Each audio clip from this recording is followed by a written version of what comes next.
Hi everyone, welcome to Swapna's kitchen. ఈరోజు మనము Telangana style బోటి గోంగూరని ఎలా తయారు చేసుకోవాలో చూసేద్దాము. వచ్చేసేయండి.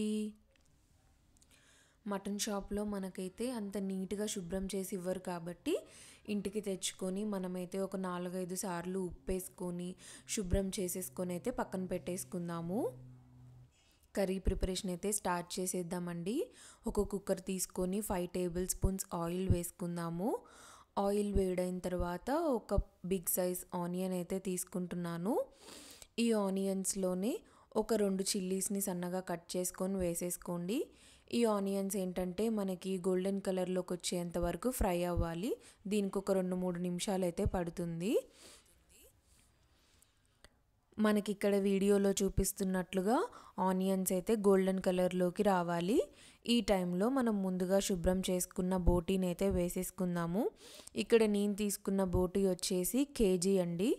మనకి తెలంగాణలో బోటీ కర్రీ అనేది అయితే చాలా ఫేమస్, అందరికీ తెలిసిందే కదా.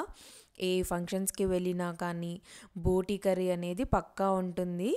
తెలంగాణ వాళ్ళకైతే బాగా తెలిసి ఉంటుంది.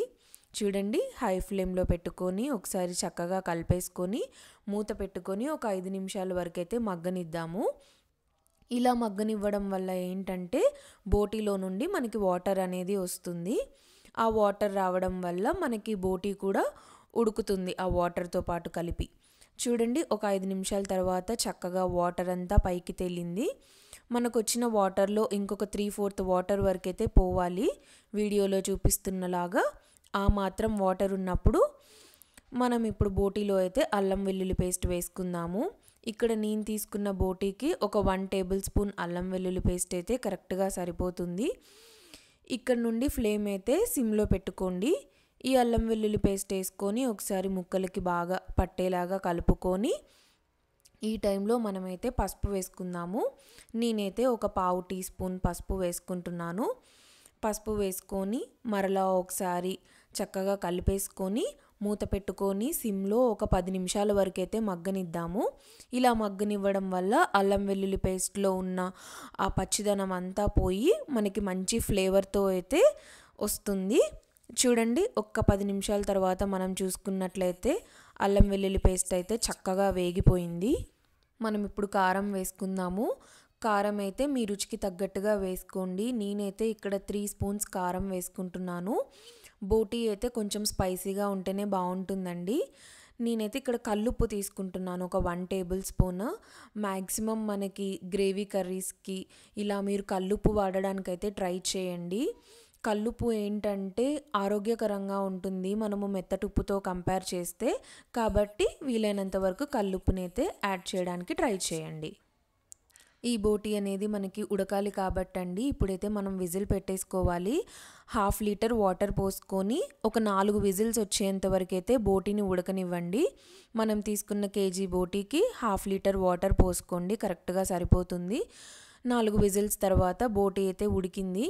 ఈ టైంలో నేనైతే గోంగూరని పెట్టేసుకుంటున్నాను. ఒక పెద్ద కట్ట ఎర్ర గోంగూరని అయితే తీసుకొని గోంగూరను కూడా బోటీలో వేసేసుకోండి. ఈ గోంగూర వేసుకున్న తర్వాత చక్కగా మొత్తం ఒకసారి కలిపేసుకోండి. కలుపుకొని ఇంకొక విజిల్ అయితే రావాలి. ఈ గోంగూరలో మనం ఇప్పుడు ఒక టీ గ్లాస్ వరకు అయితే వాటర్ పోసుకుందామండి. వాటర్ పోసుకోవడం వల్ల ఏంటంటే మనకి గోంగూర అనేది చక్కగా ఉడుకుతుంది. అందుకనేసి వాటర్ యాడ్ చేసుకోండి. ఇప్పుడైతే మూత పెట్టేసుకొని మనమైతే ఒక విజిల్ వచ్చేంత వరకు అయితే వెయిట్ చేద్దాము. కారం ఉప్పు ఏమన్నా సరిపోకపోతే ఈ టైంలో మీరు అడ్జస్ట్ చేసుకోండి. మీ రుచికి సరిపడా అడ్జస్ట్ చేసేసుకొని మనమైతే విజిల్ పెట్టేసుకుందాము. ఒక విజిల్ వచ్చిన తర్వాతకైతే చూసేద్దాము. మనకైతే గోంగూర బోటీ మంచిగా కుక్ అయింది. గోంగూర కూడా సాఫ్ట్గా కుక్ అయింది కదా. ఈ మాత్రం కన్సిస్టెన్సీ ఉండాలండి కర్రీకి, లేకపోతే బాగోదు. ఇప్పుడైతే మన హోమ్మేడ్ మసాలాని ఒక 1 టేబుల్ స్పూన్ వేసుకుంటున్నాను. మీకు కానీ ఈ హోమ్మేడ్ మసాలా ఎలా తయారు చేసుకోవాలో చూడాలి అని అంటే మన ఛానల్లో ఉంది, చూసేసేయండి. చూసారు కదా, ఎంతో సింపుల్గా అయిపోయింది. చాలా టైం కూడా పట్టదండి, వెంటనే అయిపోతుంది గోంగూర బోటి అనేది. ఒక్కసారి మీరు కూడా ట్రై చేయండి, ఖచ్చితంగా నచ్చుతుంది మీకైతే. ఇప్పుడైతే మనము డిష్ అవుట్ చేసేసుకుందాము మన కర్రీని. చూసారు కదా గాయస్, ఎంతో రుచికరమైన పక్కా తెలంగాణ స్టైల్ బోటి గోంగూర కర్రీ అయితే రెడీ అయిపోయింది. ఈ రెసిపీని అయితే మీరు పక్కా ట్రై చేయండి. మన వీడియోని అయితే లైక్ చేయండి, షేర్ చేయండి, సబ్స్క్రైబ్ చేసుకోండి. మీ వాల్యుబుల్ ఫీడ్బ్యాక్ని అయితే నాకు కమెంట్స్లో అయితే పక్కా తెలియచేయండి. బాయ్.